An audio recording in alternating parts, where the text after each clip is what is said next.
এই সংসারে কোনো বস্তু হোক বা ব্যক্তি হোক, তার একার গুরুত্ব কিন্তু খুব বেশি নয়। একটা উদাহরণ হিসেবে বৃষ্টির ফোঁটাকে ভেবে দেখুন। যদি একটি বৃষ্টির ফোঁটা হয় তাহলে তার খুব বেশি গুরুত্ব থাকে না, কিন্তু যখন সহস্র বৃষ্টির ফোঁটা মেঘের মধ্যে দিয়ে ঝরে পড়ে তখন সেটা বর্ষার রূপ ধারণ করে। সেই বর্ষা যা এই প্রকৃতিকে শান্ত করে। সেইভাবেই পাথরের ছোট টুকরো, তার খুব বেশি গুরুত্ব থাকে না, কিন্তু যখন অসংখ্য পাথরের টুকরো একত্রিত হয় তখন তা পর্বতের আকার ধারণ করে। সেইভাবেই কিছু মানুষ যখন একত্রিত হন তখন তৈরি হয় পরিবার, কিছু পরিবার যখন একত্রিত হয় তখন তৈরি হয় সমাজ, যখন অনেক সংখ্যক সমাজ একত্রিত হয় তখন তৈরি হয় রাজ্য। এবার এই রাজ্যের সবথেকে গুরুত্বপূর্ণ ব্যক্তি হতে পারেন রাজা, কিন্তু তাও সেই রাজা একা কিছু করতে পারেন না। যুদ্ধ লড়ার সময় তারও নিজের সৈন্যদলকে প্রয়োজন পড়ে। কিন্তু এই সংসারে এমন একজন ব্যক্তি আছেন যিনি একাই সব কাজ করতে থাকেন, এবং সেই ব্যক্তি হলেন মা। আমাদের জীবনে একজন পিতার ভূমিকা কিন্তু নিঃসন্দেহে অমূল্য, কিন্তু আমাদের সকলের জীবনে যে ভূমিকা একজন মায়ের তা অন্য কারোর থাকে না। একজন মা একাই সন্তানকে বড় করতে পারেন, সংস্কারী করে তুলতে পারেন, তার জন্য পরিশ্রম করেন।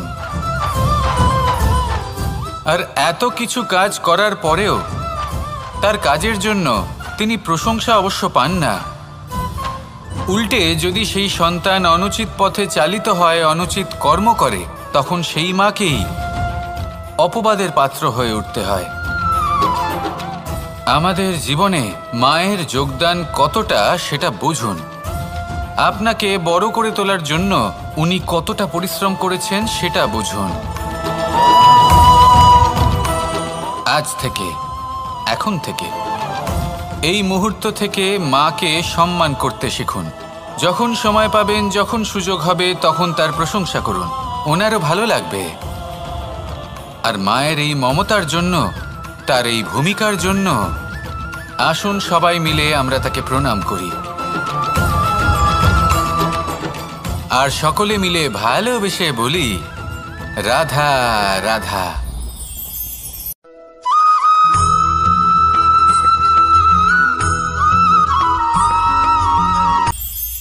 এটা হলো ধান গাছ। এর থেকে যে চাল উৎপন্ন হয় তা মানুষ গ্রহণ করেন। আর এটা কি? এ হলো জংলি ঘাস। একবার ভেবে দেখুন, যদি এই জংলি ঘাস ধান গাছের আশেপাশে থাকে তাহলে কি হবে? ধান উৎপন্ন হতে পারবে? তা উৎকৃষ্ট হতে পারবে? আমরা কি তা গ্রহণ করতে পারবো? কখনোই নয়। এই জংলি ঘাস ধানকে নষ্ট করে দেবে, কিন্তু নিজে জীবিত থাকবে। এটাই হলো আজকের শিক্ষা। এই সংসারে যদি আপনি নীতির পথে চলতে চান, উচিত কর্ম করতে চান, সংসারকে সেবা করতে চান, তাহলে জংলি ঘাসের মতো ব্যক্তিদের থেকে সবসময় দূরে থাকতে হবে। সেই ব্যক্তি যারা দুর্নীতি এবং মিথ্যা দ্বারা পরিপূর্ণ, যাদের ব্যবহার অশুভ, যাদের অনেক অশুভ গুণ রয়েছে, তারা সঠিক নয়।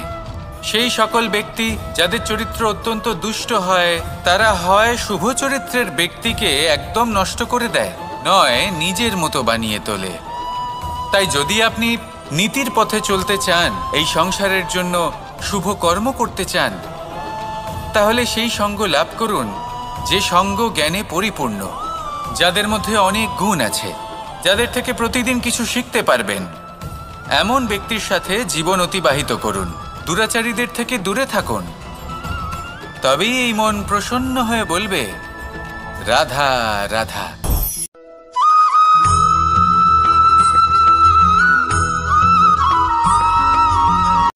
সংসারে আমাদের জীবনে যখন কোনো সুখ বা দুঃখ আসে, তার জন্য আমরা কাউকে না কাউকে অবশ্যই দায়ী করে থাকি, তাই না?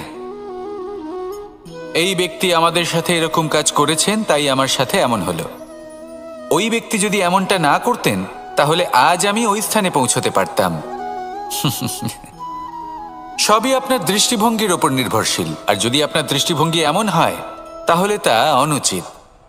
সত্যি কথা বলতে এই সংসারে ভিন্ন ভিন্ন ধরনের মানুষ আছে। এটা আপনার উপর নির্ভর করছে কিভাবে তাদের স্বাগত জানাবেন। একবার ভাবুন, আমি আমার দুটো হাত সামনে নিয়ে এলাম, দুটো মুঠো খুলে দিলাম। দুই প্রকারের মানুষ আসবেন, কিছু না কিছু দিয়ে যাবেন। এই মুঠো যদি আমি বন্ধ করে দিই, তাহলে না কেউ আমাকে কিছু দিতে পারবে, না আমার কিছু যাবে আসবে। নিশ্চয়ই বুঝতে পারছেন এই দুই ধরনের ব্যক্তি কারা এবং তারা কি দিয়ে যান। আমি যদি নিজের মুঠো খুলে দিই, তাহলে কিছু ভালো মানুষ আসবেন, আমাকে আনন্দ, সন্তুষ্টি, জ্ঞান প্রদান করে যাবেন, ভালো অভিজ্ঞতা দিয়ে যাবেন। কোনো খারাপ ব্যক্তি যদি আসেন, তাহলে তিনিও খারাপ অভিজ্ঞতা দেবেন, যার থেকে আমি শিক্ষা লাভ করব। এই সব কিছু আমি লাভ করতে পারি। মুঠো যদি বন্ধ করে রাখি, তাহলে আমি কিছুই পাবো না। দেখুন, এই সংসারে প্রত্যেকের জীবনে এইরকম। প্রত্যেকের জীবনে সবকিছুই আছে, ভালো খারাপ দুই মানুষই আছে, ভালো অভিজ্ঞতা আছে, খারাপ অভিজ্ঞতা আছে। নির্ভর করছে আপনার ওপর যে আপনি কি করবেন, এনাদের স্বাগত কিভাবে জানাবেন, কার থেকে কি বুঝবেন, কি শিখতে পারবেন, আর কোন দৃষ্টিভঙ্গি নিয়ে অগ্রসর হবেন। এটাই নির্ধারণ করবে যে আপনার জীবন কেমন হবে। আসুন আমার সাথে ভালোবেসে বলুন, রাধা রাধা।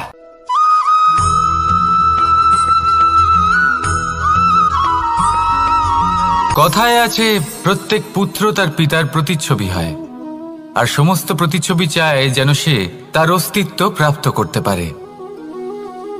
পুত্র চায় সে যেন তার পিতার মতো হয়, বা কখনো কখনো তার থেকেও শ্রেষ্ঠ হয়। সেটা কোনো অনুচিত ব্যাপার নয়। অনুচিত তখন হয় যখন পুত্র নিজের পিতার মতো হবার স্বপ্ন পূরণ করতে গিয়ে বা তার থেকেও শ্রেষ্ঠ হওয়ার স্বপ্ন পূরণে অনুচিত পথের আশ্রয় নেয়।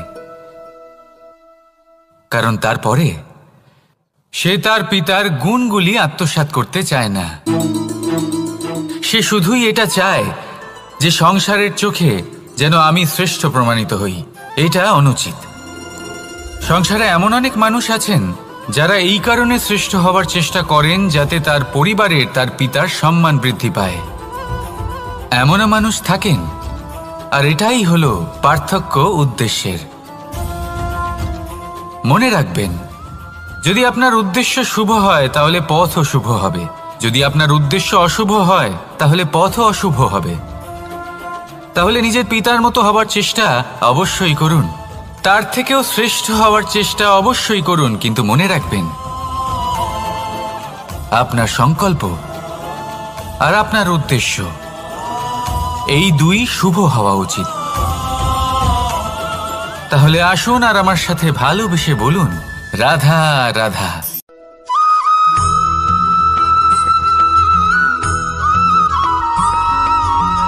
এই দড়িটা দেখুন, ছোট ছোট রেশম দ্বারা তৈরি, এটা সরু সুতো দ্বারা তৈরি হয়েছে এটা, আর এ অত্যন্ত কোমলও বটে। আর আপনি চাইলে এটা সোজাও করে দিতে পারেন, আর চাইলে এটা বেঁকিয়েও দিতে পারেন, আর যদি চান তাহলে এটা গোল গোল করে বেঁধে কোথাও রেখেও দিতে পারেন। এবার এই কোমল দড়ি যদি কোনো নিষ্ঠুর কঠিন পাথরে বারংবার জড়িয়ে দেওয়া হয়, তাহলেও তাকেও কাটতে পারে, নিজের ছাপ ছেড়ে যেতে পারে, সেটার আকারও বদলে ফেলতে পারে। এবার এর কারণ কি? এর কারণ হলো অভ্যাস আর নিরন্তর প্রচেষ্টা। যদি আপনিও চেষ্টা করেন আর নিরন্তর কর্ম করে যান, তাহলে আপনার প্রারব্ধ পাথরের মতো কঠিনই হোক না কেন, তাতে ভাঙন ধরিয়েও আপনি নিজের লক্ষ্যে অবশ্যই পৌঁছতে পারবেন। একটা গুরুত্বপূর্ণ কথা মনে রাখবেন, সুকর্মের অভ্যাস আর নিরন্তর প্রয়াস, এই হলো সাফল্যের মন্ত্র। তাহলে জীবনে এই মন্ত্র আনুন আর আমার সাথে ভালোবেসে বলুন, রাধা রাধা।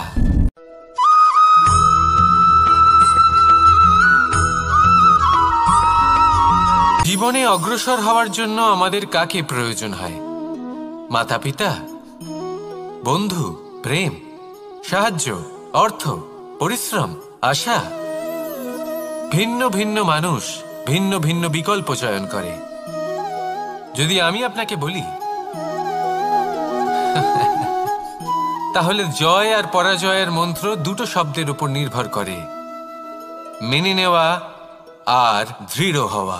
যদি মেনে নেন তাহলে হেরে যাবেন, যদি দৃঢ় হন তাহলে নিশ্চিত রূপে জয়ী হবেন।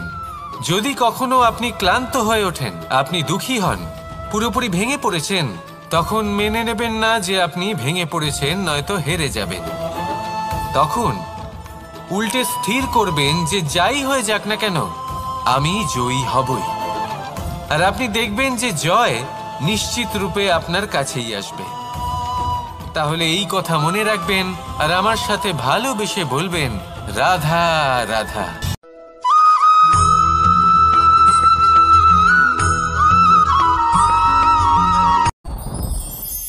সাথী।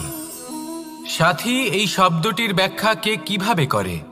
মিত্র, সখা, বন্ধু। কিন্তু অর্থ একটাই, তিনি যিনি আপনার সঙ্গী হন আর তিনি যার সাথী আপনি হন। এবার সব থেকে বড় প্রশ্ন হলো এটাই যে তিনি কে হতে পারেন যাকে আপনি আপনার সাথী বলে মেনে নিতে পারেন, নিজের সখা, নিজের মিত্র, নিজের বন্ধু মেনে নিতে পারেন। আপনার সাথী হলেন তিনি যিনি দুঃখের সময় আপনার পাশে থাকবেন, আপনার হাত ধরে থাকবেন। আপনার সাথী হলেন তিনি যার হাত আপনি নিজের সুখের দিনে ধরে থাকবেন। সেই সাথীরই হাত ধরুন যিনি দুঃখে সবসময় আপনাকে সাহায্য করার জন্য তৎপর হয়ে থাকেন, আপনার পাশে থাকেন, আর যাকে সুখের দিনে আপনি আপনার সাথে রাখতে পারেন। আর যখন আপনার সাথে আপনার এই সাথী থাকবে তখন আপনি এটা বুঝবেন যে যখন জীবনে দুঃখ আসে তখন এই দুঃখ কমে যায়, সবার মধ্যে ভাগ হয়ে যায়। আর যদি তখন সুখ আসে তাহলে সেটা সবার উপস্থিতিতে আরো বেড়ে যায়। এটাই হলো প্রেম, এটাই হলো ভালোবাসা, এটাই হলো সঙ্গ। যেমন সম্পর্ক আমার আর রাধার মাঝে। তাহলে আসুন আর আমার সাথে ভালোবেসে বলুন, রাধা রাধা।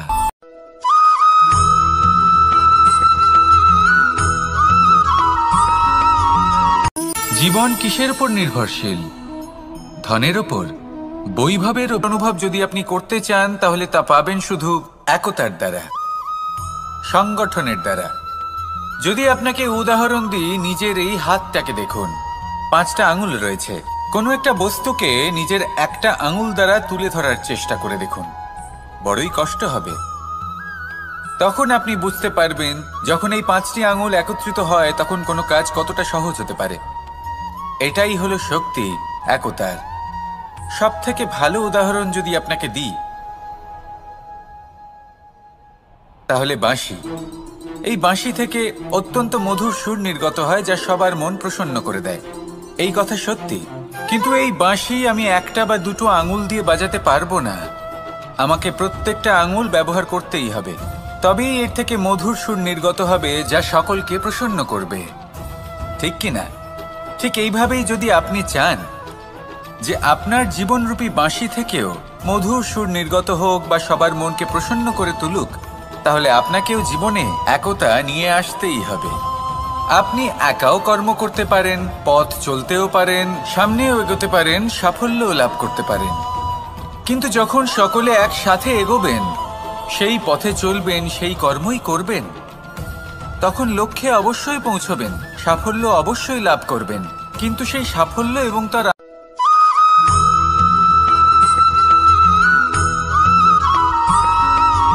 ফিরে আসছিলেন এবং তাদের ফেরার পথে হঠাৎ করে কোথাও থেকে একটি বাছুর চলে এলো।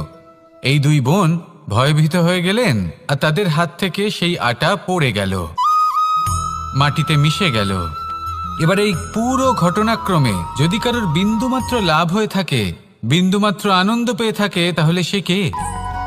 সেই ছোট বোন যিনি মাঝে মাঝেই গমের দানা তুলছিলেন এবং খাচ্ছিলেন। কিছুটা হলেও উনি আনন্দ লাভ করেছিলেন। এবার এরকমই হলো আমাদের জীবনে ভক্তি এবং ভালোবাসা সংক্রান্ত বিষয়। মানুষ নিজের জীবনের দৈনিক কাজে এতটাই ব্যস্ত হয়ে পড়েন, প্রত্যেকদিন শুধু কাজ কাজ কাজ কাজ করতে থাকেন আর তাতে ভক্তি এবং ভালোবাসার জন্য সময় বার করতেই পারেন না। দেখুন, জীবনে ভক্তি আর প্রেমের এই যে ছোট ছোট মুহূর্ত আছে, এগুলো যদি আপনি যাপন করতে পারেন তাহলে তাতেই আপনি তৃপ্তি লাভ করবেন। বাকি সবই আপনার ব্যর্থ বলেই মনে হবে। জীবনে যখনই আপনি কোনো কাজ করবেন, ঈশ্বরের প্রতি সমর্পিত হয়ে সেই কাজ করুন। আর যখনই সময় পাবেন, তাহলে সেই সময় নিজের আপনজনদের দিন। যাদের আপনি ভালোবাসেন তাদের প্রতি যত্নবান হন, তাদের শুভাকাঙ্ক্ষী হন। এই প্রেম আর ভক্তির ছোট ছোট মুহূর্তগুলো আপনার জীবনকে চরিতার্থ করে তুলবে। আসুন আমার সাথে ভালোবেসে বলুন, রাধা রাধা।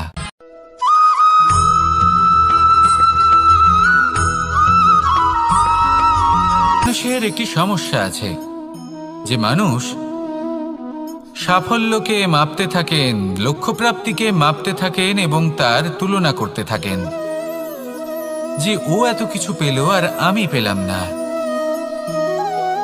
ওর কাছে এত কিছু আছে কিন্তু আমার কাছে নেই। এই তুলনা করার জন্য ওনারা দুঃখী হয়ে পড়েন, নিরাশ হয়ে পড়েন। তাই আমি একটা প্রশ্ন করছি যে এটা কি উচিত? এই সংসারে আপনি কি নিয়ে তুলনা করবেন, যেখানে সূর্যদেব চন্দ্রমা দুজনেই আছেন, দুজনেই হলেন বিশেষ, দুজনেই নিজ নিজ সময়ে উদিত হন। এদের মধ্যে একজন না থাকলে তাহলে আমাদের জীবন কঠিন হয়ে পড়বে। ঠিক সেইভাবেই আপনি যদি একটা বড় রেখা অঙ্কন করেন, তাহলে অন্য রেখাটি ছোট হয়ে পড়ে না, সে তেমনই থাকে যেমনটা সে ছিল। আপনার অস্তিত্ব কখনো ছোট বা বড় হতে পারে না। শুধু তুলনা করার জন্য আপনার এটা মনে হতে পারে। যদি আপনি যুদ্ধ করতে চান, আপনার তলোয়ারের প্রয়োজন পড়বে। যদি বস্ত্র তৈরি করতে চান, এত বড় তলোয়ার দিয়ে কিছুই হবে না, তখন প্রয়োজন পড়বে একটা ছোট্ট সূচের। তাই তুলনা করবেন না, না নিজেকে ছোট মনে করবেন, না অন্য কাউকে। সবার সাথে সহযোগিতা করুন, আর যদি তুলনা করতেই হয় নিজের সাথে করুন, যে কাল আমি কেমন ব্যক্তি ছিলাম, আজ কি তার থেকে শ্রেষ্ঠ হয়ে উঠতে পেরেছি। ভেবে দেখুন ভবিষ্যতে গিয়ে আপনি কতটা শ্রেষ্ঠ ব্যক্তি হতে পারেন। আসুন আমার সাথে ভালোবেসে বলুন, রাধা রাধা।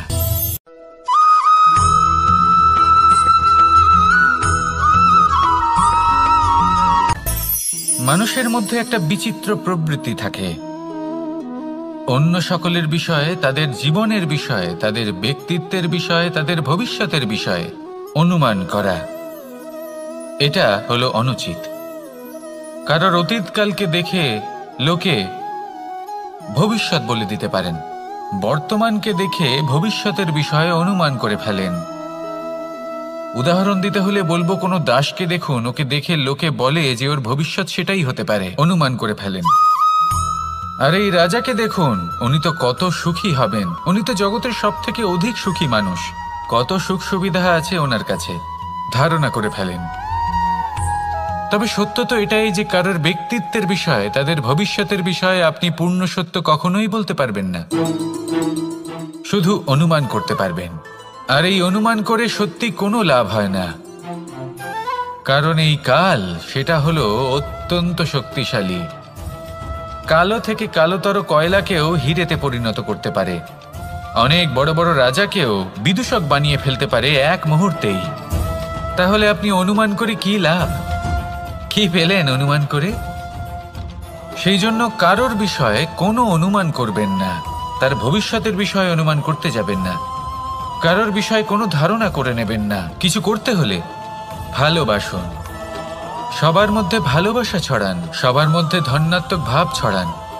এই মন প্রসন্ন হয়ে বলবে, রাধা রাধা।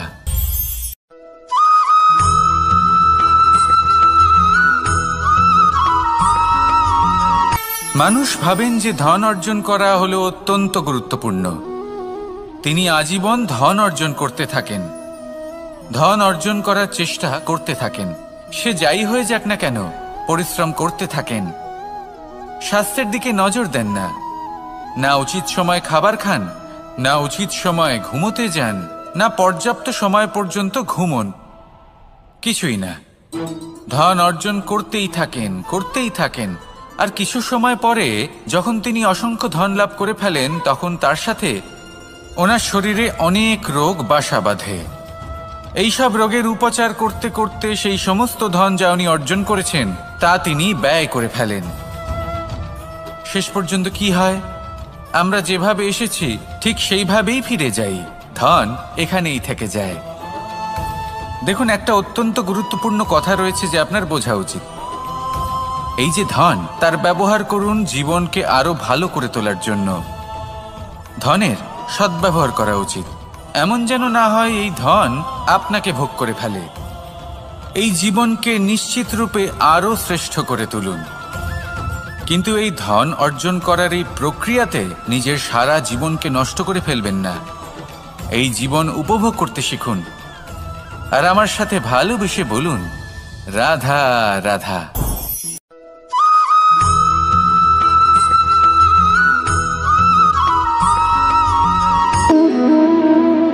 সম্পর্ক হলো আমাদের জীবনের একটি আধার। কিছু সম্পর্ক এমন যে আমরা জন্মসূত্রে লাভ করি, যেমন পরিবার, মা, বাবা। কিছু সম্পর্ক আছে যে আমরা জীবনে অর্জন করে থাকি, তা সে প্রেমের হোক, স্নেহের হোক বা বন্ধুত্বের। এই সকল সম্পর্ক লাভ করার বা গড়ে তোলার 5টি ধাপ রয়েছে। প্রথম ধাপ, কোনো ব্যক্তির সাথে আলাপ হওয়া, তার সাথে কথা বলা বা তাকে দেখা। দ্বিতীয় ধাপ, সে ব্যক্তিকে আমাদের ভালো লাগা। তৃতীয় ধাপ, আমাদের এটা চাইতে শুরু করা যে জীবনে এই ব্যক্তি যেন আমাদের বন্ধু হন, আমাদের জীবনে থাকেন, বা আমাদের কাউকে ভালোবেসে ফেলা আর এটা আমাদের ভাবা বা চাওয়া যে সেই ব্যক্তি যেন আজীবন আমার সাথে থাকেন, আমার জীবনে আমার সাথী হয়ে। চতুর্থ ধাপ, লাভ করা। এবার এই ধাপটি অনেক মানুষের পক্ষেই খুবই সরল হয়, বড়ই সরলভাবে নিজেদের সঙ্গীকে লাভ করে থাকেন। কিছু মানুষের জন্য এই ধাপ অত্যন্ত কঠিন হয়ে থাকে। অনেক প্রতিকূল পরিস্থিতির উপর জয়লাভ করে তারা সঙ্গীকে লাভ করেন, কিন্তু লাভ অবশ্যই করেন।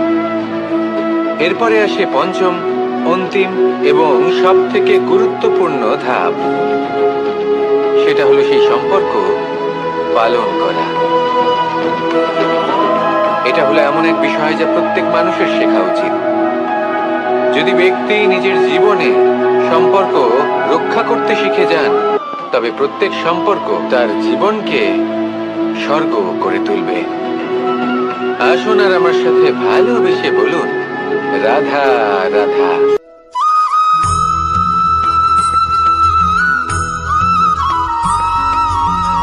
মানুষের মানসিকতা এমন হয় যে সে যতটা করে আশা করে যে তার থেকে অনেক বেশি তার বদলে সে পাবে।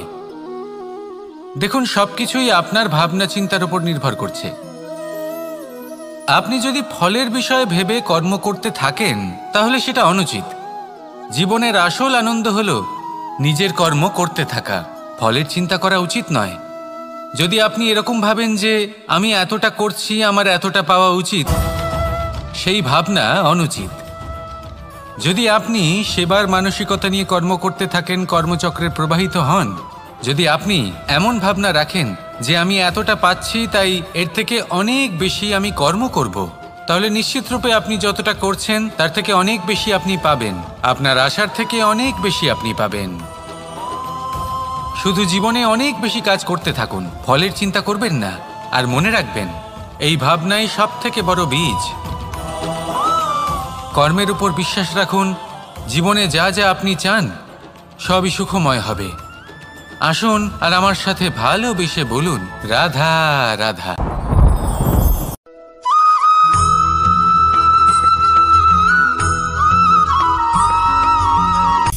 সূচের শেষে একটি ছিদ্র থাকে যার দ্বারা আমরা এই সুতো পরাতে পারি, আর তারপর সূচের সাহায্যে এই সুতো দিয়ে বস্ত্র সেলাই করা যায়। কিন্তু যদি সুতোটা সোজা করে ধরা না হয় তাহলে সূচে কখনো এই সুতো পরানোই সম্ভব নয়। যদি এতে কোনো গিঁট পড়ে তখন তা কখনোই এই ছিদ্র দ্বারা প্রবেশ করা সম্ভব নয়। ঠিক এইভাবেই যদি আপনি কারোর জীবনে প্রবেশ করতে চান, কারোর অন্তরে প্রবেশ করতে চান, তাহলে আপনাকেও সহজ থাকতে হবে। এতে কোনো গিঁট থাকলে চলবে না, অর্থাৎ মনে যাতে কোনো মালিন্য না থাকে, যেন কোনো কুচিন্তা না থাকে। যদি এসব থাকে তাহলে আপনি কখনো কারোর জীবনে প্রবেশ করতে পারবেন না। আর যদি কোনোভাবে আপনি প্রবেশ করেও যান তাহলে তার মনে ঘর করতে পারবেন না। নিজেকে এই সুতোর মতন করে তুলুন, সহজ। মনে যেন কোনো কুচিন্তা না থাকে, সবার প্রতি যেন সদ্ভাবনা থাকে, শুভ চিন্তা থাকে। এমনটা করতে থাকুন। এমন একটা দিন আসবে যেদিন এই সমস্ত সংসারের ব্যক্তির মনে আপনি বাস করবেন, আর তখন এই মন প্রসন্ন হয়ে বলবে, রাধা রাধা।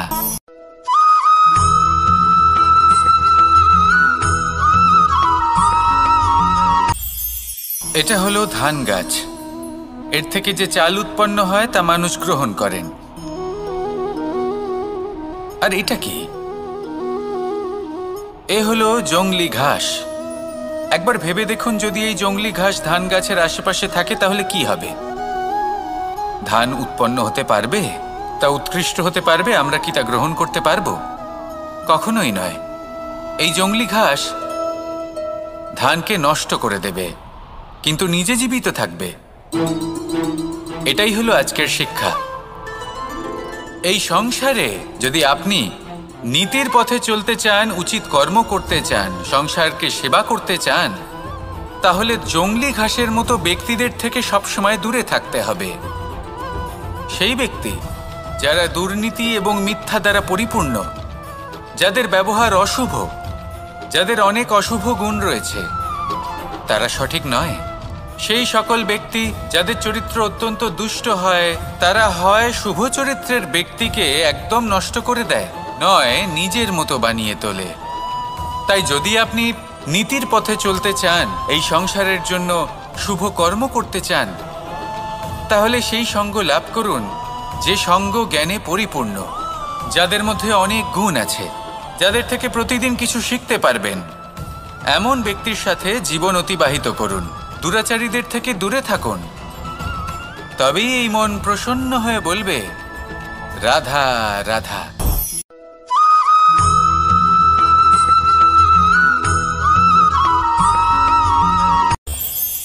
এই সংসারে আমরা প্রকাশ কোথা থেকে পাই? এর উত্তর বড়ই সরল। ভোরে যখন সূর্যোদয় হয়, তখন প্রকাশের কিরণ আমাদের ঘরে এসে পৌঁছয়। এইভাবেই আমরা প্রকাশ লাভ করি। এবার এই প্রকাশের আলোতেই আমরা সারাদিনের কাজ সম্পন্ন করি। সন্ধে হয়ে যায়, সূর্যাস্তও হয়ে যায়, আর আমাদের ঘর যাতে অন্ধকার না হয় তার জন্য আমরা একটা প্রদীপ প্রজ্বলিত করি। এটাই ঘটে আমাদের জীবনেও। এবার প্রবাহমান আয়ুর সাথে আমরা আমাদের অন্তরে যদি একটা প্রদীপ প্রজ্বলিত করে নিই, তাহলে বিষয়টাই অন্যরকম হবে। এবার আপনি বলবেন, কোন প্রকাশের কথা বলছি যা আমাদের অন্তরে জাগ্রত করা সম্ভব? আমাদের আত্মার মাঝে প্রেমের প্রকাশ জাগ্রত করার কথা বলছি। কারণ আমাদের এই জীবন, এও হলো দিনের আলোর মতো। আজ প্রকাশ আছে, কিন্তু কোনোদিন অবশ্যই অস্ত হবে। কিন্তু অস্ত হবার আগে যদি আমরা আমাদের আত্মার মাঝে প্রেমের এই প্রকাশ উজ্জ্বলিত করে নিই, তাহলে আমাদের সন্ধ্যাকালও আমরা আনন্দে এবং প্রেমে যাপন করব। তাহলে আসুন আর আমার সাথে ভালোবেসে বলুন, রাধা রাধা।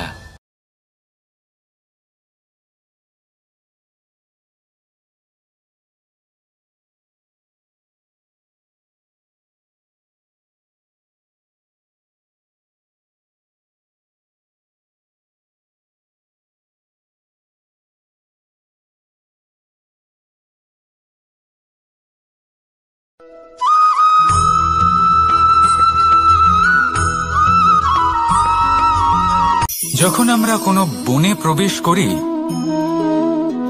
তখন এই সবুজ ঘাস দেখে, এই কোমল ঘাস দেখে আমাদের মন প্রফুল্ল হয়ে ওঠে। ভিন্ন ভিন্ন প্রজাতির ফুল, ভিন্ন ভিন্ন রঙের ফুল দেখে এই মন আনন্দে ভরে ওঠে। এখানে শিশুরা আনন্দ লাভ করে, বড়রা ভোজন গ্রহণ করেন, কথাবার্তা বলেন, হাঁটাহাঁটি করে বেড়ান। এবার ভেবে দেখুন, যখন এই উপবনের নির্মাণ হয়েছিল সেই সময় যদি এই মাটিকে সঠিকভাবে খনন না করা হতো, যদি তাতে সঠিকভাবে বীজ রোপণ না করা হতো, যদি কোনো সংঘর্ষ না হতো, পরিশ্রম না করা হতো, যদি চলতে চলতে পায়ে কাঁটা না বিঁধে যেত, তাহলে এই সুন্দর বন দেখে আমরা কি এই আনন্দ লাভ করতে পারতাম? কখনোই নয়। ধরুন কোনো নদীর তটে সুন্দর একটি বন আছে, সেই বনের আনন্দ লাভ করতে গেলে আপনাকে সেই নদী পার করতেই হবে। যদি সুখের নদীর কাছে পৌঁছতে চান তাহলে তটে যে কাঁটা রয়েছে সেগুলোর সাথে সংঘর্ষ করতেই হবে। এই সংসারে যদি আপনি সুখ লাভ করতে চান তাহলে সুখ লাভের এই যাত্রা শুরু করতে হবে সংঘর্ষ দ্বারা। তাহলে সংঘর্ষকে স্বাগত জানান, এর পেছনেই সুখ রয়েছে যা আপনার জন্য অপেক্ষা করছে। এবার হাসুন আর আমার সাথে ভালোবেসে বলুন রাধা।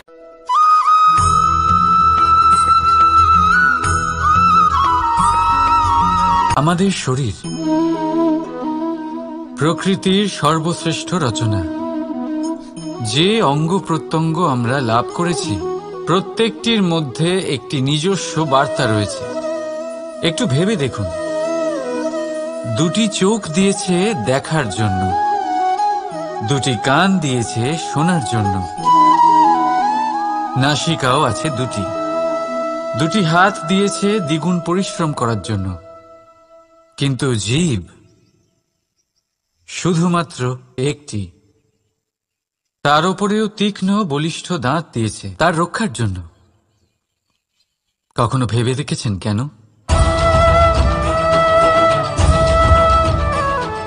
কারণ শব্দ আর শব্দের প্রয়োগ মানুষের সবচেয়ে বড় অস্ত্র, যার প্রয়োগ যত ভেবেচিন্তে করা যায় মানুষ তার জীবনে ততটাই উপরে উঠতে পারে। তাহলে মনে রাখুন, দেখুন, শুনুন আর বুঝুন বেশি, বলুন কম। রাধা রাধা।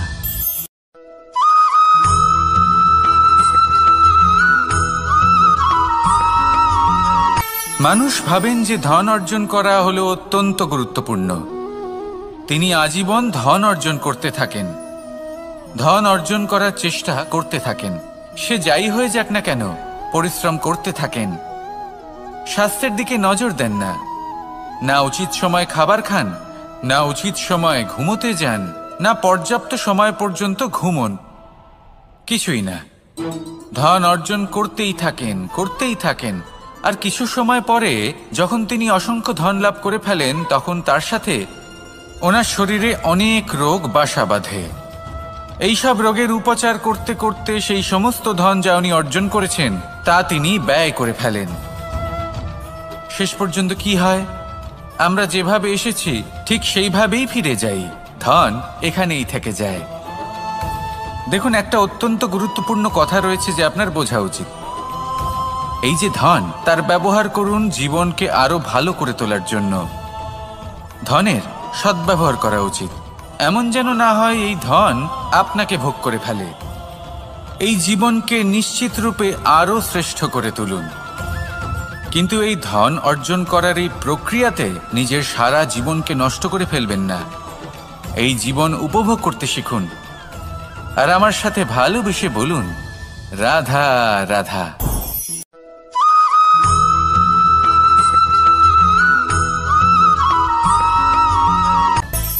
মানুষের মধ্যে একটা বিচিত্র প্রবৃত্তি থাকে, অন্য সকলের বিষয়ে, তাদের জীবনের বিষয়ে, তাদের ব্যক্তিত্বের বিষয়ে, তাদের ভবিষ্যতের বিষয়ে অনুমান করা। এটা হলো অনুচিত। কারোর অতীতকালকে দেখে লোকে ভবিষ্যৎ বলে দিতে পারেন, বর্তমানকে দেখে ভবিষ্যতের বিষয়ে অনুমান করে ফেলেন। উদাহরণ দিতে হলে বলবো, কোনো দাসকে দেখুন, ওকে দেখে লোকে বলে যে ওর ভবিষ্যৎ সেটাই হতে পারে, অনুমান করে ফেলেন। আর এই রাজাকে দেখুন, উনি তো কত সুখী হবেন, উনি তো জগতের সব থেকে অধিক সুখী মানুষ, কত সুখ সুবিধা আছে ওনার কাছে, ধারণা করে ফেলেন। তবে সত্য তো এটাই যে কারোর ব্যক্তিত্বের বিষয়ে, তাদের ভবিষ্যতের বিষয়ে আপনি পূর্ণ সত্য কখনোই বলতে পারবেন না, শুধু অনুমান করতে পারবেন। আর এই অনুমান করে সত্যি কোনো লাভ হয় না, কারণ এই কাল সেটা হলো অত্যন্ত শক্তিশালী। কালো থেকে কালোতর কয়লাকেও হিরেতে পরিণত করতে পারে, অনেক বড় বড় রাজাকেও বিদূষক বানিয়ে ফেলতে পারে এক মুহূর্তেই। তাহলে আপনি অনুমান করে কি লাভ? কি পেলেন অনুমান করে? সেই জন্য কারোর বিষয়ে কোনো অনুমান করবেন না, তার ভবিষ্যতের বিষয়ে অনুমান করতে যাবেন না। কারোর বিষয়ে কোনো ধারণা করে নেবেন না। কিছু করতে হলে ভালোবাসুন, সবার মধ্যে ভালোবাসা ছড়ান, সবার মধ্যে ধন্যাত্মক ভাব ছড়ান। এই মন প্রসন্ন হয়ে বলবে, রাধা রাধা।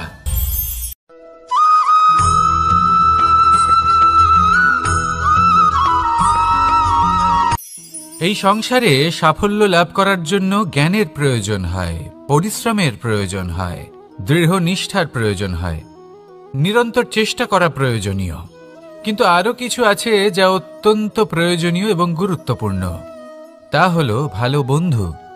তাদের থাকা অত্যন্ত প্রয়োজনীয়। যদি ভালো বন্ধু থাকে তাহলে সময় এলে তারা ঢাল হয়ে আপনাকে সুরক্ষা করবেন। সময় এলে অস্ত্রের মতো শত্রুকে সংহারও করবেন। যদি তিনি জ্ঞানী হন, তাদের মধ্যে সদ্গুণ থাকে, তাহলে এই সব গুণ আপনার মধ্যেও প্রবেশ করবে। তাহলে সাফল্যের জন্য ভালো বন্ধু পাওয়া অত্যন্ত প্রয়োজনীয়। কিন্তু শুধু বন্ধু কেন, ভালো শত্রুও থাকা প্রয়োজনীয়। এবার আপনি ভাববেন, আমি কি বললাম? যদি আপনার জীবনেও ভালো অর্থাৎ শক্তিশালী শত্রু থাকে, তাহলে আপনিও শক্তিশালী হতে থাকবেন। এই শত্রু আপনাকে প্রেরিত করবে আরো বেশি শক্তিশালী হয়ে ওঠার। কখনো কোনো হরিণকে দেখুন, তীব্র গতিতে দৌড়তে থাকে। কেন তীব্র গতিতে দৌড়য়? এই কারণে নয় যে কোথাও তার জন্য মধুর ঘাস অপেক্ষা করে রয়েছে, না। সে এই কারণে তীব্র গতিতে দৌড়য় কারণ সেটা না করলে তার পেছনে একটি সিংহ আছে যে ওকে নিজের ভোজন করে ফেলবে। তাই জীবনে বিপদ, সংকট, এই সব কিছুও হলো অত্যন্ত গুরুত্বপূর্ণ। তার সম্মুখীন হতে শিখুন আর আমার সাথে ভালোবেসে বলুন, রাধা রাধা।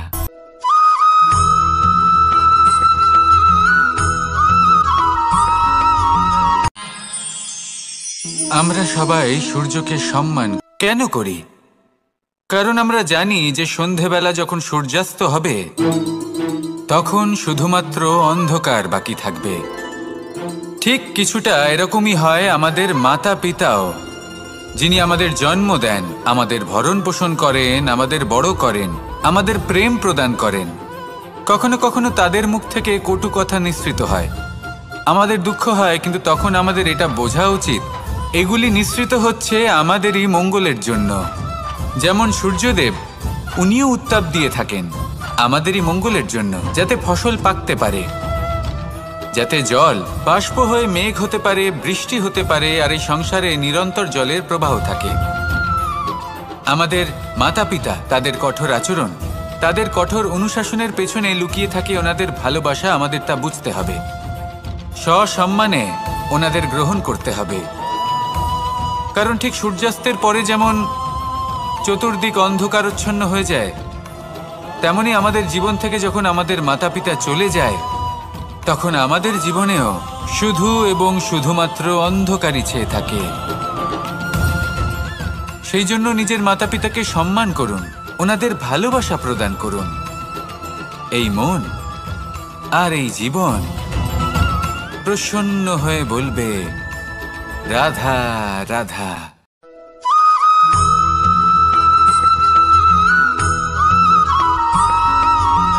ভালো, শুধু ওনাদের কঠোর ব্যবহার দেখলে আমরা একটু ভয় পেয়ে যাই। এবার ওনাদের এই কঠোর ব্যবহার আমাদের ভালো না লাগলেও অত্যন্ত আবশ্যক। কারণ মাতার থেকে আমরা যে শক্তি লাভ করি তা যেন নিয়ন্ত্রণ হারিয়ে বিধ্বংসী না হয়ে ওঠে, আমরা যেন কোনো কুপথে না চলে যাই, আমরা কখনো যেন দোষ না করে ফেলি। শুধু সেই জন্য পিতা এবং গুরু একটু কঠোর হয়ে ওঠেন, এবং ওনাদের এই কঠোর আচরণ ভবিষ্যতে গিয়ে আমরা অবশ্যই বুঝতে পারি। জীবনে কিছু বছর আমরা এগিয়ে যাই আর তারপর আমরা বুঝতে পারি যে বাবা এবং গুরু আমাদের যথেষ্ট ভালোবাসতেন, কিন্তু ওনাদের ভালোবাসার বহিঃপ্রকাশ আলাদা। প্রয়োজনীয় হলো এটা দেখার, এটা বোঝার যে শুরু থেকে আমাদের প্রতি ওনাদের আচরণ কেমন ছিল। ওনাদের কঠোর হওয়ার পেছনে ওনাদের ভালোবাসাটা বোঝার চেষ্টা করুন, ওনাদের চিন্তাটা বোঝার চেষ্টা করুন, ওনাদের পথপ্রদর্শনের আড়ালে আপনার ভবিষ্যতের জন্য যে পরিকল্পনা ওনারা করেছেন সেটা বোঝার চেষ্টা করুন। তখন আপনারা বুঝতে পারবেন ওনাদের ভালোবাসাকে। আপনার মনের মধ্যে আপনা থেকেই ওনাদের প্রতি সম্মান জেগে উঠবে। নিজের পিতা এবং নিজের গুরু এই দুজনের প্রতি কৃতজ্ঞতা প্রকাশ করুন আর আমার সাথে ভালোবেসে বলুন, রাধা রাধা।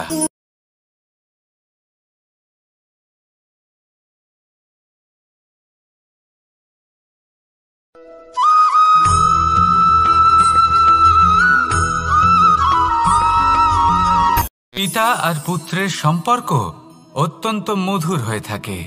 পিতা স্বপ্ন দেখেন, তাকে পূর্ণ করার সকল সম্ভাব্য চেষ্টা করেন, কিন্তু তাও অনেক সময় ওনার স্বপ্ন অপূর্ণ থেকে যায়। তখন পিতা ভাবেন যে স্বপ্ন উনি পূর্ণ করতে পারেননি, ওনার সন্তান তা অবশ্যই পূরণ করবে। যে স্থানে উনি কখনো পৌঁছতে পারেননি, সেই স্থানে ওনার পুত্র অবশ্যই পৌঁছবে। পিতা নিজের সন্তানের ভবিষ্যৎ নিয়ে সেই স্বপ্ন দেখেন, আর যখন সেই সন্তান সামনে এগোতে থাকে তখন তার দুঃখ হয় না, বরং গর্ব হয়। ওনার ভালো লাগে এটা দেখে যে ওনার সন্তান অনেক উন্নতি করছে। কিন্তু যখন সন্তান নিজের অভিভাবকের শক্তি দেখে, তার যশ দেখে হিংসা করতে থাকে, সমস্যা সেইখানেই শুরু হয়।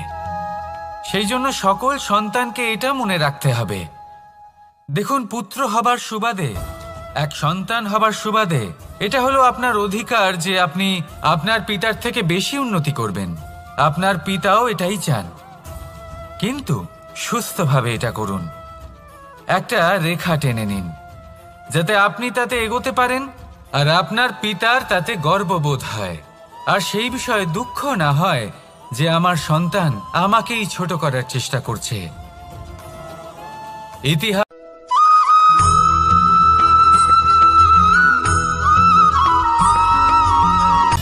সময়, জীবন, কাল। দেখতে গেলে এই তিনটি শব্দ একটি শব্দেরই সমার্থক শব্দ মনে হয়, কিন্তু এই শব্দগুলির অর্থ কি সমান? কখনোই নয়। হ্যাঁ, এই সময় চলতে থাকে, জীবন চলতে থাকে, কালচক্র চলতে থাকে। এই সময় কেটে যায়, কিন্তু এই জীবন একে যাপন করতে হয়। কি বলেন? এই জীবনে কিছু করুন বা কিছু না করুন, জীবন এমনি কেটে যাবে, আপনি জানতেও পারবেন না। কিন্তু সেটা আমাদের উদ্দেশ্য নয়, একে যাপন করতে হবে। এই জীবনে প্রেরণা পেতে শিখুন, প্রেরণা দিতে শিখুন, আহ্বান গ্রহণ করতে শিখুন, আহ্বান জানাতে শিখুন, মহান কাজ করতে শিখুন, ধন্যাত্মক বোধ জাগিয়ে তুলুন। জীবন অতিবাহিত করার অর্থ কি তা আপনি শিখে যাবেন, কারণ সময় কেটে যায়, সমস্ত যুগ কেটে যায়, কিন্তু জীবনের রীতি জীবন কাটিয়ে দেওয়া নয়, জীবন যাপন করা। এই জীবন সম্পূর্ণরূপে অনুভব করতে হবে, নতুন পথ বানাতে হবে। এবারে যদি এই জীবন বাঁচার সময় একবার ভেবে দেখুন, যদি মনে প্রেম থাকে, সদ্ভাবনা থাকে, তাহলে কি হবে? এই জীবনকে বাঁচার অনুভূতিটাই অন্যরকম হয়ে যাবে, একটা আনন্দময় অনুভূতি লাভ করবেন। তাহলে এটাই করুন আর আমার সাথে ভালোবেসে বলুন, রাধা রাধা।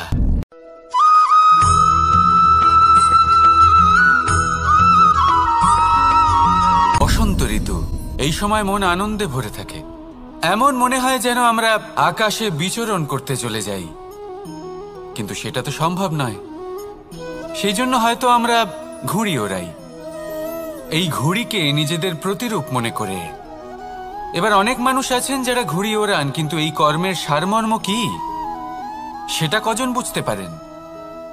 আপনি এটা মনে করুন যে আপনি হলেন সেই ঘুড়ি, আর এই সুতো যিনি ধরে রয়েছেন তিনি হলেন পরমাত্মা, আর এই সুতো যেখান থেকে শুরু হয় সেই লাটাই হলো আমাদের কর্মচক্র। এবার আপনি নিজেই অনুমান করুন যে এই উড়ান কার ওপর নির্ভরশীল? পরমাত্মার ওপর আর আপনার কর্মের ওপর। যদি পরমাত্মা আপনার হাত ধরে থাকেন, আপনার সাথে থাকেন, যদি আপনি শুভ কর্ম করতে থাকেন, আপনি এই আকাশে উড়তে থাকবেন। কিন্তু কোথাও যদি পরমাত্মার সাথে এই বন্ধন ছিন্ন হয়, আপনার কর্মচক্র খারাপ হয়ে যায় বা থেমে যায়, তাহলে আপনার এই ঘুড়ি কেটে যাবে আর দূরে কোনো গাছের ডালে গিয়ে আটকে যাবে। তাই শুধুমাত্র ঘুড়ি ওড়াবেন না, তার থেকে শিখুন, পরমাত্মার সাহচর্যে থাকুন, সবসময় শুভ কর্ম করতে থাকুন আর সবসময় এই আকাশে উড়তে থাকুন। আসুন আর আমার সাথে ভালোবেসে বলুন, রাধা রাধা।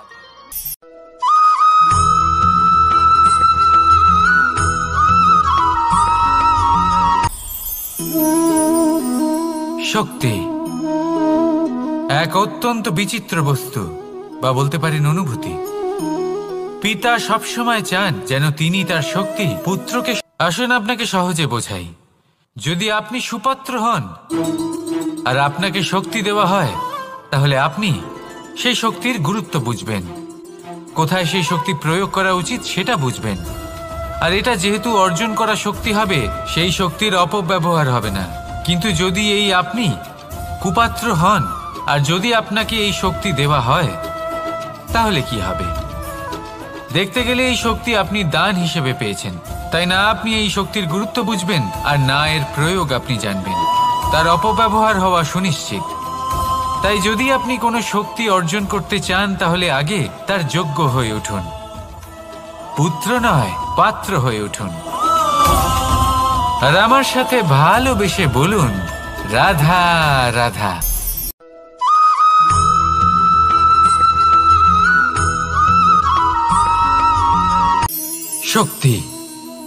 শক্তি অর্জন করা এতটা কঠিন নয় যতটা শক্তি লাভ করার পরে সেই শক্তি সামলানো কঠিন হয়। কারণ যেই মানুষ শক্তি লাভ করে তার মনে গর্ববোধ জন্মায় অহংকার, জন্মায় জেদ। তাই শক্তি প্রাপ্ত করার সাথে বিনম্র থাকাও অত্যন্ত আবশ্যক। আর এটা আমাদের শেখা উচিত বৃক্ষের থেকে।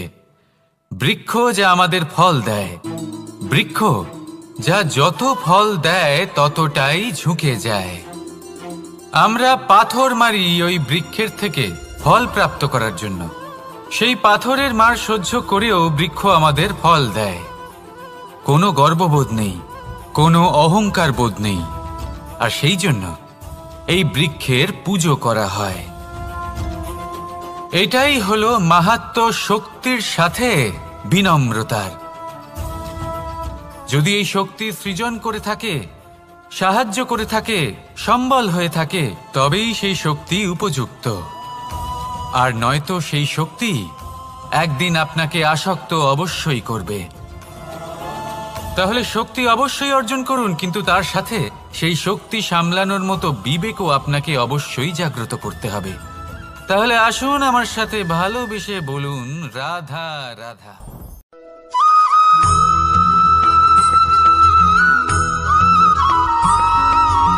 মানুষ জন্মগ্রহণ করে, তার সাথে ভয়েরও জন্ম হয়। ছোটবেলা থেকেই আমাদের মনে কোনো না কোনো প্রকারের ভয় থেকেই যায়। কেউ এই বিষয়ে ভয় পায় যে তার কোনো বস্তু তার থেকে দূরে চলে যাবে। কেউ এই বিষয়ে ভয় পায় যে আমি নিজেকে হারিয়ে ফেলব। কেউ এই ভেবে ভয় পায় যে আমার প্রিয়জনেরা তারা যেন আমার থেকে দূরে না চলে যায়। কেউ এই ভেবে ভয় পায় যে আমরা যেন পথ না হারিয়ে ফেলি, আদি ইত্যাদি। কিন্তু সত্যি কথা বলতে ভেবে দেখুন, এই ভয় বাস্তবে কি? শুধুই একটা মনস্থিতি, আর কিছুই নয়। যা কিছু আপনি জীবনে পেয়েছেন তা একদিন আপনাকে হারাতে হবে। এই জীবন হলো আপনারই, কিন্তু তাও একদিন সমাপ্ত হবে। তাই ভয় পেয়ে কি লাভ? এই ভয় শুধু আপনাকে জীবন যাপন করা থেকে বাধা দিচ্ছে, আর কিচ্ছু নয়। পথ হারিয়ে ফেললেই বুঝতে পারবেন যে নতুন পথ কিভাবে বানাতে হয়। কিছু মানুষকে জীবন থেকে হারালে তবেই আপনি বুঝবেন যে আপনার আপনজনকে। এই ভয়ের কারণে ভীত হয়ে থাকবেন না। এই তারা নক্ষত্র অন্ধকারের অভাবে গুরুত্ব হারায়। শিবকেও মহাদেব হওয়ার জন্য বিষ পান করতে হয়েছিল। প্রত্যেক পরিস্থিতি, প্রত্যেক সাফল্য আপনার পরীক্ষা নেবে। তাতে উত্তীর্ণ হওয়া হলো আপনার কর্ম। যখনই আপনি ভয় পাবেন বা সংকটের সম্মুখীন হবেন, তখন সাহসের সাথে তার সম্মুখীন হন। মনে রাখবেন, যে সম্মুখীন হতে জানে, সাফল্য তার সাথে সবসময় থাকে। আসুন আর আমার সাথে ভালোবেসে বলুন, রাধা রাধা।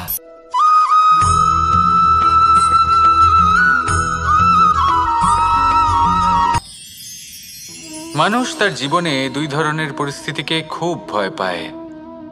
এক, কোনো কারণবশত কারোর সামনে নত হওয়া।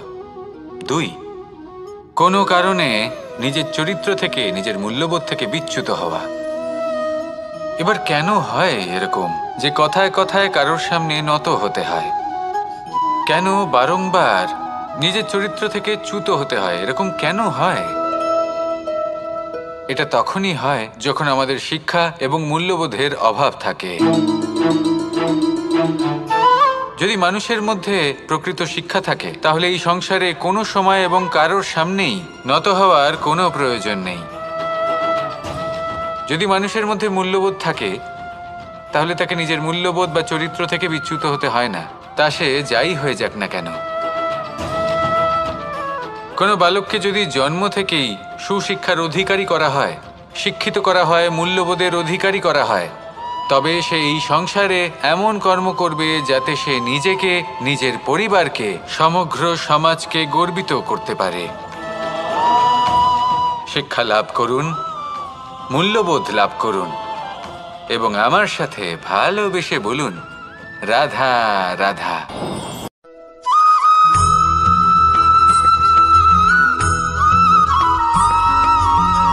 আপনি কখনো কোনো বাজকে নিজের বাসা বানাতে দেখেছেন? এই বাজ যখনই কোনো বাসা বানায়, তখন উঁচু গাছের ডালে বা কোনো পর্বতের শিখরে বাসা বানায়, অনেক উচ্চতায়। আর সেখানে তার সন্তানও জন্মগ্রহণ করে। যখন এই সন্তানেরা জন্মায়, তখন এই বাজ খুবই ভালোবেসে এবং খুব সাবধানে এদের পালন পোষণ করে। নিজের ঠোঁট দিয়ে তাদের ঠোঁটে খাবার পরিবেশন করে।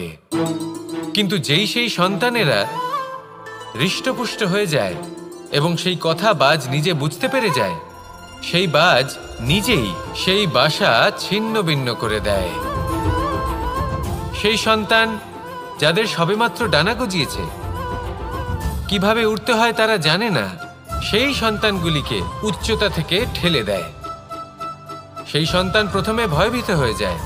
তারা সামনে মৃত্যুকে দেখতে পেয়ে ভয়ের কারণে তাদের ডানা ঝাপটাতে থাকে। আর সেই প্রক্রিয়াতেই সেই সন্তানগুলি উড়তে শুরু করে দেয়। এবার এই ঘটনায় আমরা কি শিক্ষা পেতে পারি? এটাই, যদি আপনি মাতা পিতা হন, তাহলে নিজের সন্তানকে অবশ্যই স্নেহ করুন, কিন্তু তাদেরকে নিজের আঁচলের তলায় বেঁধে রাখবেন না। যদি আপনি চান আপনার সন্তান জীবনে উন্নতি করুক, তাহলে নিজের মুঠো থেকে তাদের স্বতন্ত্র করে দিন। এই সংসারে সংঘর্ষ করতে দিন। সেই সন্তান নিজেই বুঝতে পারবে যে জন্মের সময় পাওয়া ডানা কি করে ব্যবহার করতে হয়। আর আপনার চোখের সামনে আপনার সন্তান এই আকাশে উড়তে থাকবে। তাহলে আসুন আমার সাথে ভালোবেসে বলুন, রাধা রাধা।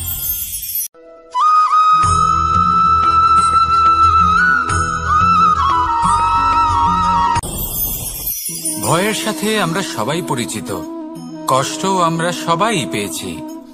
কখনো কখনো আমরা অসুস্থ হয়ে পড়ি, আর এমন সময় হলে মাতার মমতা, কখনো বাবার স্নেহ, কখনো বন্ধুদের পাশে থাকার অনুভূতি আমাদের রোগ নিরাময়ে সাহায্য করে। কখনো যদি আমরা নিরাশ হয়ে পড়ি, তখন যদি আমাদের কোনো আপনজন আমাদের দুটো ভালো কথা বলে, তখন আমাদের মনোবল বেড়ে যায়। ঠিক তেমন সংসারের এই রঙ্গমঞ্চে যদি আপনি পীড়িত অনুভব করেন,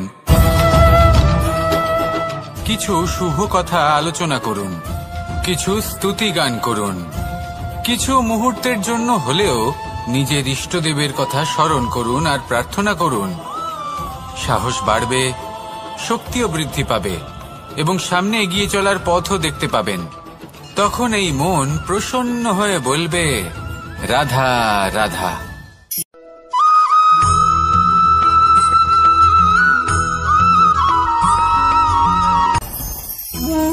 ভোজন।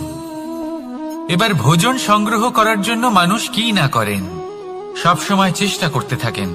ফসল উৎপাদনের জন্য অনেক পরিশ্রম করতে থাকেন, কিন্তু অনেক সময় অনেক পরিশ্রম করার পরেও ফসল ভালো উৎপাদন হয় না। এর কারণ কি? কারণ হলো এটাই যে আপনি পরিশ্রম হয়তো অনেক করেছেন, কিন্তু আপনার নজর তো সেই বীজের দিকে ছিলই না যা আপনি রোপণ করেছেন। সেই জন্য সব সময় কোনো বীজ রোপণ করার আগে তাকে পরখ করে দেখুন, তা অত্যন্ত আবশ্যক।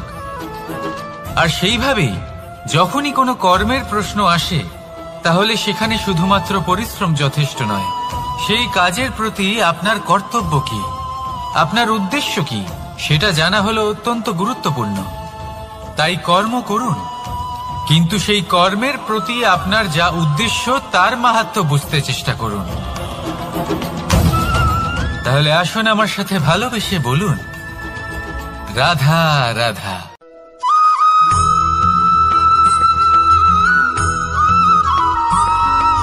মানুষের একটি সমস্যা আছে যে মানুষ সাফল্যকে মাপতে থাকেন, লক্ষ্যপ্রাপ্তিকে মাপতে থাকেন এবং তার তুলনা করতে থাকেন যে ও এত কিছু পেল আর আমি পেলাম না,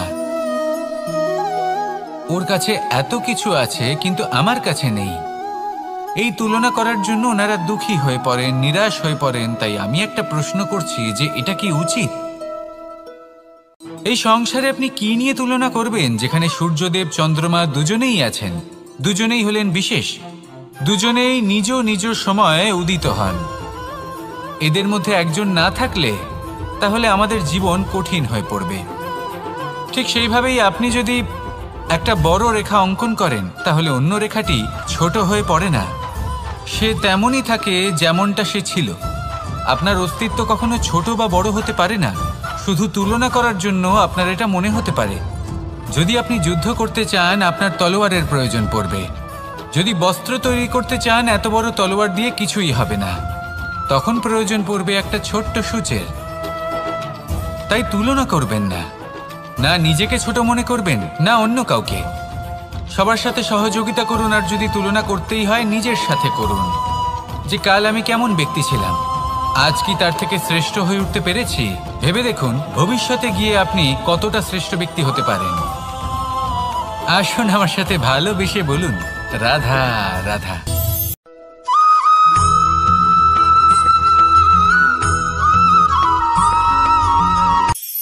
কখনো কোনো বাগানের কোনো বৃক্ষকে দেখেছেন যেখানে সুগন্ধি ফুল থাকে, রসালো ফল থাকে?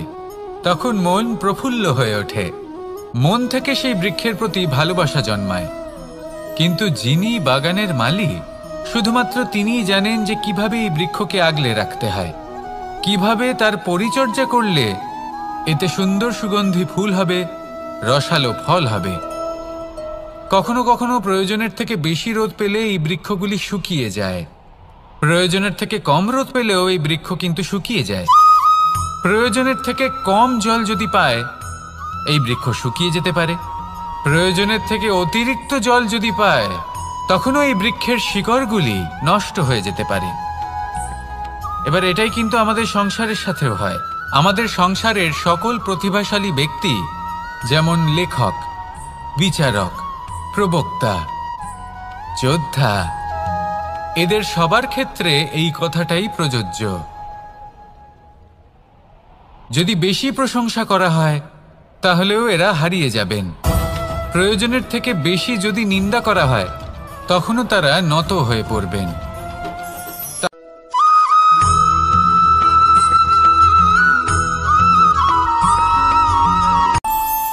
আমাদের মনে যখন কোনো প্রশ্ন ওঠে, কোনো দ্বন্দ্ব জাগে, তখন আমরা যাই আমাদের গুরুর কাছে, আমাদের আরাধ্যের কাছে গিয়ে জিজ্ঞেস করি। এইভাবেই একদিন আমি পৌঁছলাম আমার আরাধ্যের কাছে, আমার মহাদেবের কাছে, আর ওনাকে প্রশ্ন করলাম যে মহাদেব, জীবনে আনন্দ পাওয়ার, উৎসব পালনের, প্রেম ভাগ করে নেবার, জীবনকে উপভোগ করে নেওয়ার সর্বশ্রেষ্ঠ সময় কোনটা? মহাদেব হাসলেন আর উনি বললেন, জীবনে উৎসব পালনের সবথেকে শ্রেষ্ঠ দিন হলো মৃত্যুর ঠিক আগের দিনটা।